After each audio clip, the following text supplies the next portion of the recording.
thank you so much for clicking on this video. I'm glad you found this video if you were looking for it. All right, today I'm going to be showing you how to drag in your MIDI samples, your MIDI melody samples. Check out my other video on how to drag your drum samples into Logic Pro for iPad. But I want to show you this video, simple directions, and this process is simple enough. So I'm just going to show you. So I am in my files, okay, for my iPad, all right, and I have my file saved on my iPad. But the first thing you want to do is make sure your MIDI is on your iPad, or in your file somewhere. So it can be on your iCloud drive, or you can be just pulling it straight from your external. But I put mine on my iPad because I might not have my external when I'm out or something, so I make sure everything is on my iPad.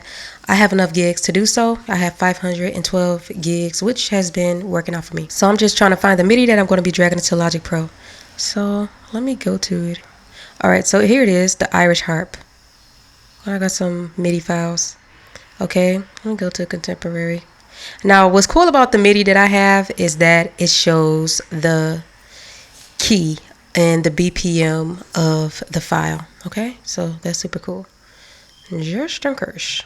So the dark bird, path of the lullaby. That sounds beautiful. And C sharp one. Okay, I think I'm gonna go to the path of the lullaby. All right, so what we need to do is go to our slide overview. All right, so you go to these three dots. You don't go to split view, you go to slide overview, okay?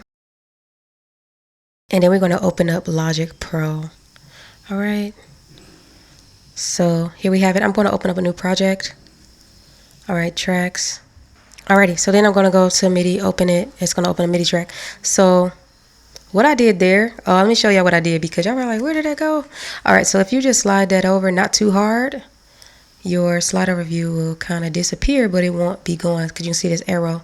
So you can just slide it back over when you need to, but you can slide it back when you need more screen space. All right, so what I'm going to do is drag over my MIDI. Close that for now. All right, so I'm going to just drag over. Let's go to 1. All right. And it's going to ask before you drag over, do you want to import the tempo? Import tempo. All right, so there we have it. Okay, so this is 100 BPM. As you can see, it was that simple. I just dragged it over. It's that simple. So what I'm going to do is change this to 100 BPM. 100. Done. All right, and I know it's an F sharp minor.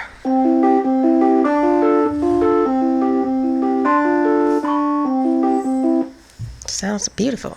All right, so what I can do to make sure this is an F sharp. All right, so what I'm going to do to make sure it's an F sharp minor, I'm going to double click it, go to show an editor. You can also just click the pencil.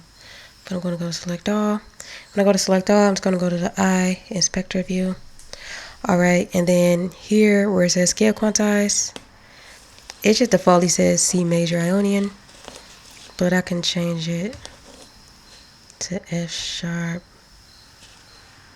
minor, natural minor, and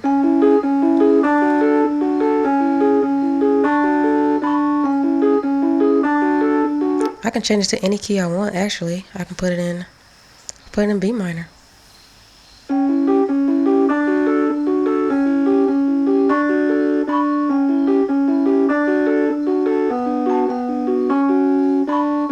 All right, so check out my video on using Scale Quantize and Logic Pro, okay? So it's pretty much just that simple. You just go to the MIDI and you go to the path of the lullaby.